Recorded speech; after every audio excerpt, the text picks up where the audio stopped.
There are tons of things I love about being Catholic, but at the top of the list is the Eucharist. Most people have never really stopped to think about it, but the Eucharist is amazing. I was asked once, what would have to happen for you to leave the Catholic Church? I thought about that question for a long time. I combed through the lowest moments in Catholic history, testing each to see if, okay, would that be enough to make me leave the Catholic Church? But after thinking it through, I decided, you know what? I could never leave the Catholic Church. The reason is because I believe Jesus is truly present, body, blood, soul, and divinity, in the Eucharist. Where else can I get that? Where else can I get the Eucharist? For sure, there's lots of other churches, and some other churches might have better music. But in the whole scheme of things, music is trivial compared to the Eucharist. And other churches might have more engaging preachers, but these are trivial too compared to the Eucharist. When we go to Mass on Sunday, the danger is in thinking that the music and the homily are the most important things.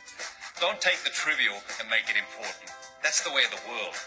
Get clear about what matters most. Get clear about what's really important. And life will be a lot simpler and a lot more joyful. At Mass on Sunday, the homily could be in a language I don't even understand. The music could be a complete train wreck. There could be kids running up and down the aisles, screaming at the top of their lungs, throwing their crayons and eating their snacks, or eating their crayons and throwing their snacks. And that's okay. Because the moment when I receive the Eucharist is a pivotal moment in my week. It's a moment of transformation, a moment when I get to receive who and what I wish to become. And I could never leave that. It doesn't matter how good the music or the preaching is somewhere else. I could never leave the Eucharist. I won't leave Jesus, and I hope you won't either. When I reflect on the gift of faith that I've been given, I'm led to the conclusion that once we believe in the Eucharist, we're given the grace to look beyond a bad homily and the grace to look beyond a good homily.